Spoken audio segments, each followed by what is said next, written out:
Hello, I am Dr. Charu Dogra Rawat, Associate Professor at Ramjas College, University of Delhi, and today I will be talking about Only One Earth, Environmental Awareness and Action. You might have come across this tag word, the Only One Earth, which has been doing rounds as it is the theme for the World Environmental Day 2022. We will be talking more about this as we go along. But to understand that, first we have to know what we mean by this environment. Very simply put, environment for some people is just the nature, whatever they see around. So literally also, the environment simply means surroundings, the environs. Hence, the environment of an individual, object, element or system includes all of the other entities which it is surrounded by. And as I said, if you ask someone, they will just say it's the nature that is surrounding. This environment may be regarded as a space or a field in which networks of relationships, interconnections and interactions between the entities occur. Now, when we talk about the object and entities which are surrounding an individual, then those objects are not just desolate.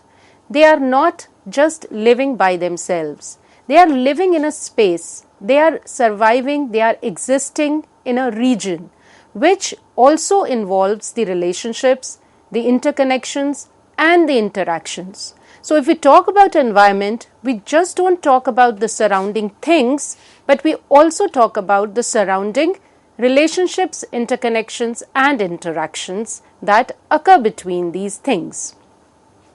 That brings us to expand the scope of this environment, and therefore the components of environment, as you can see on the screen on the left hand side, is not just the hydrosphere, which is the water, biosphere, which is the soil or the terrestrial thing, or the atmosphere, which is the aerial thing, which is basically the surroundings that we see all around, but it also includes the humans, which is the central part of the existing environment.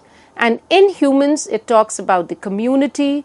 Because we talk about the interrelationships, it talks about the community. It's talk about its interaction with all the components of the environment. It talks about various religions, their political discretions, their economic status and growth. So it talks about all these characteristics of human as well. And even it encompasses whatever the humans has created. So all the anthropogenic things that has been created for the benefit and better survival of humans, that also is included in the environment. Now, we generally, in terms of ecology and in terms of environmental sciences or in terms of sciences, we generally talk about the biosphere, hydrosphere and atmosphere. But we must understand that we need to understand its interaction with the humans as well as the impact of the human activities that has been put on these things. So this slide is basically telling you the interrelationships, the interconnections that can exist between all these different components of the environment. So environment is not just a single term, but this environment is an entire, a thing that encompasses all these different kinds of components. In terms of humans, when we include humans and its interactions, a very well way to define this environment is that it is variously the backdrop to the unfolding narrative of human history, the habitats and resources that the humans exploit, the hinterland that surrounds human settlements, or the wilderness that humans have not yet domesticated or dominated. So when we talk about this wilderness, this is that nature that we talk about. So some of it the humans have domesticated or they have dominated, but yet there is much more to explore. In the perspective of humans, there is also the surrounding human settlements, such as the cities, the towns, the townships, and all those different things that the humans have developed. They are also included in our environment, as well as when they say the narrative of human history, the habitats and resources, it does involve how the humans have impacted this environment. It will involve this, how the human has impacted over the years, what is changing and what needs to be cautious about, and that is basically defining and broadening the horizon of environment when we talk about. So I hope that you must have an understanding of this concept of environment, which is not a discrete or a sole entity, but it encompasses a much more and much wider aspects of human existence. As I said, the World Environment Day is which we celebrate annually. It started in 1972. The United Nations General Assembly established the World Environment Day on the first day of the Stockholm Conference on the Human Environment. That was the day which was 5th of June. Annually, now it is celebrated. It was first observed in 1974 and it started being observing annually after that, and it started in the USA. As I said, since then it is celebrated annually on 5th of June. In 1987, the idea for rotating the center of these activities through selecting different host countries began, and this was led by the United Nations Environment Program, UNEP, which you must have heard of, and which is the largest global platform for environmental outreach. So it is not just encompassing one country, one city, one community, but it is global platform that is basically for the environmental outreach, to create awareness about environment, to create and state various status of the environment, to execute policies, to find ways to implement these policies. So, it is considered as a big day to create outreach for the environmental aspects. For the knowledge, to go through the timeline of this World Environment Day, if we see, then as I said, it started in 1974, and I just look back at it since 2010. In between also, every year Environmental Day was celebrated starting from 1974, but we just look at past around a decade, what was the host country and what were the themes of this World Environmental Day. Interestingly, in 1922, and as I titled my session, the One Earth, Only One Earth, this was basically the theme with which it started more than 5 decades ago. So in 1974, as you can see, the theme was Only One Earth, which stands even today. And in 2022, the theme is the same. In 210, the theme was talking about the species, the planet and their future. In 2011, you can see India was the host country, and it was basically the forests, the nature at your service. In 2012, Brazil was the host country, where it talks about the green economy was the major theme. In 2013, Mongolia was the host country, and the theme was talking about the think, eat and save, which all comes, and we talk about all these things even today. And as I talked during my lecture, we cover all these things in our development goals. For example, Think, Eat and Save talks about the food security. In 2014, it was celebrated Barbados, and the theme was talking about it went on to talk about the sea level. So they said, know your voice, raise your voice and not the sea level. So it went on to encompass not just the land communities and ecosystems, but it went on to include the sea and marine ecosystems as well. In 2015, World Environment Day was hosted in Milan, Italy, and the theme was talking about the various, where the people, planet and the care, the communities with care is basically what the theme was. In 2016, the theme talked about a very important aspect, which is basically the illegal trade in wildlife. So many, the entire, the world took cognizance of basically this illegal trade in wildlife, which was affecting and disrupting the normal ecosystems, and therefore that counted as the theme for the 2016 WED, the zero tolerance for the illegal trade in wildlife. In 2017, Canada became the host country, and it again talked about the connecting people with the nature. In 2018, India for the second time became the host country, and it talked about the major theme of the WED was beat the plastic pollution. In 2019, China hosted WED, and the theme was beating of the air pollution. In 2020, Colombia, along with the Germany, hosted the WED, and the theme was again the realizing the time for nature. In 2021, that is the last year, the Pakistan was basically hosted the World Environment Day, where ecosystem restoration, we will talk more about the decade of ecosystem restoration that was laid down in 2021, came into being, where the communities all over the world, the countries, all the stakeholders came forward and devised ways and policies and discussions to restore the ecosystems, the degraded ecosystems to their, if not even the original one, to a level where the sustainability is there. And we come to 2022, Sweden is the host country, and as I said, the theme is only one earth, that we just have one home, which is this earth, and therefore we need to be aware of the environment, the aware of our activities that impact the environment. We must consider, take, implement the action plans which need to save our environment for a sustainable future. So all this is the talk of 2022 Environment Day, which will be celebrated on the 5th of June. This only one earth is basically aimed at living sustainably in harmony with the nature. Now again, coming to the different action plans that are included, the kind of awareness that is created, we must understand what are the determinants of human health and well-being.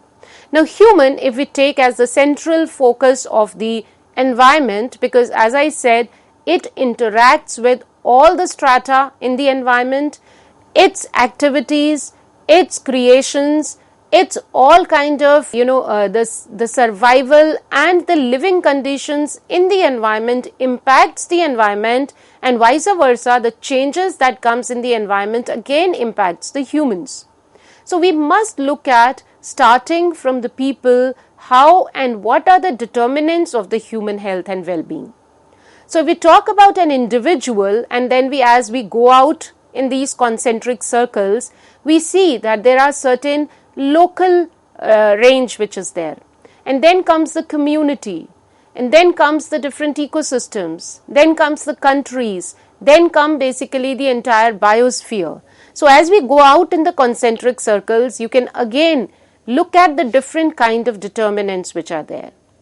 So individually, their human health and well-being is impacted by their lifestyle, is impacted by their economic conditions. So individually and the local as well as community, these are the major determinants that occur.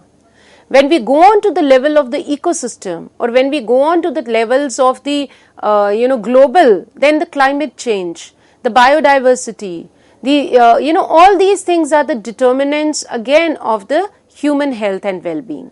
So from the individual to reaching out to the entire earth, there are so many determinants that is governing the human health and well-being.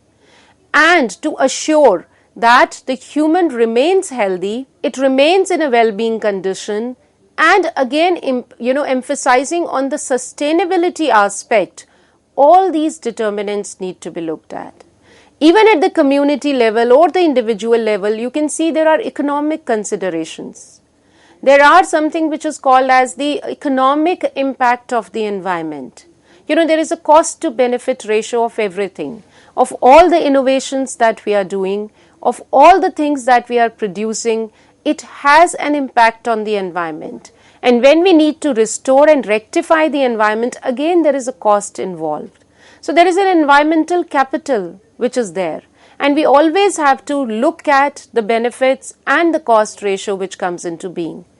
And that gives rise to the sustainability even. So there are determinants that are the economical aspects that come into play. individually the decisions that the individual makes as far as their own body is concerned. So as I said, the dietary interventions, the living, the lifestyle, all these interventions again impact the surroundings, and the surroundings also impact these human conditions which are there. Within a community or within an ecosystem, the status such as the loss of flora, loss of fauna, the loss of biodiversity which is there. We all are aware of the climate crisis that we all are in. So all these changes, these are global changes. These are all the changes which is not impacting just one individual, but this is impacting the entire earth. And when we talk about only one earth, we need to consider all these different aspects of human health and well-being, and therefore look at the environment in relation to that. So we cannot just pick up one thing and talk about it, but we have to consider it as a whole, as a unit. And therefore the United Nations Environmental Protection Agency, or all different kinds of the United Nations organizations branches, they deal with considering entire global as one unit, and try to implement and find and strategize different policies, even at the local and regional levels, at the community levels, at all different kinds of levels which are there. So this is very, very important, and I hope that you understand these relationships, you understand this, these levels rising from an individual and going up to the globally, with the determinants that are very important to shape our environment, to protect our environment, which will be very needful for the sustainable future. When we talk about sustainable, then everyone must have heard of these Sustainable Development Goals. So in 2015, all United Nations member states adopted the 2030 Agenda for Sustainable Development that provides a shared blueprint for peace and prosperity for people and the planet now and into the future. So not just for the present and current condition, but also for the future, this Sustainable Development Agenda was laid down. Now, why this agenda was laid down? Because it is the high time. We have been talking, we started from 5 decades when I'm talking about the Stockholm Convention. Then came all different kinds of, for example, Paris Agreement for Climate Action. Recently, the COP was held in Glasgow. So, starting from there, and for past 5 decades, we have been talking about the environment. We have been raising the concerns about the environment. But then in 2015, we laid down this agenda and gave a window up to 2030 to realize the terms of this agenda, so that the environment, the sustainability, the human development, the health, the well-being of humans can be saved and protected. So it is the high time that it needed to be put through. So it talks about the peace and prosperity for people as well as the planet. So again, the last slide comes into being.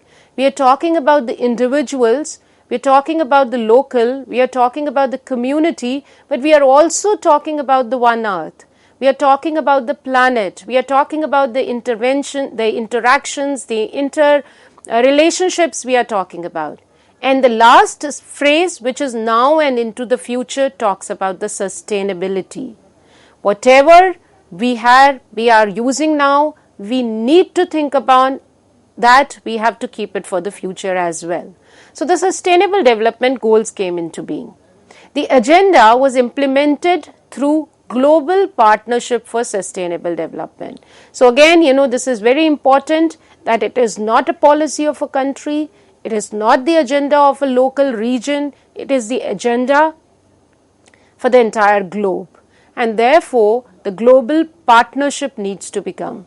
So there is peace, there is prosperity, there is people, there is planet, and there is partnership in the sustainable agenda for the Sustainable Development 2030, which has been laid down. At the heart of the Sustainable Development Goals are these 17 goals that has been there. These 17 goals talk about to raise make the sustainable development for the future. It needs the urgent call for action. As you can see, 1 through 17, it talks about removing the poverty. There is no poverty. It talks about zero hunger. It talks about the food security there. It talks about the good health and well-being in all different aspects. It talks about the quality education. It is again very important aspect of environment. And now you will ask how? Because the entire awareness, the entire policing and strategizing and coming up with the innovative ideas comes with a good quality education. So the quality education was considered as a very, very important goal for the agenda of sustainable development. So it's not just the discrete things of the environment or their interrelationships, but it also talks about how to attain those things, how to implement our strategies and ideas, for which there were many other goals that were focused on. Reducing the gender gap, equality, clean and sanitation drinking water, good cities, the sustainable cities it talks about. It talks about the life on land. It talks about life on water. These are the straightaway things. It also talks about the bioeconomy. So all these different goals that were laid down, the 17 sustainable development goals, they need an urgent call for an action. Only One Earth, coming to the theme of the World Environment Day, this Only One Earth calls for collective transformation, action on a global scale to celebrate, protect and restore our planet. So this, again, as I said, it has come back. We have come back to consider this theme once again after almost 5 decades of the initiating of the celebration of the World Environment Day. And it still stands today. We have to do this transformative action collectively on a global scale to protect and restore our planet. It generally shines a spotlight on 3 things: the climate action, the nature action and the pollution action, while encouraging everywhere to live sustainably. This climate action, nature action and pollution action we will take up next and elaborate these plans, which is included in this Only One Earth call of the World Environment Day 2022. Thank you.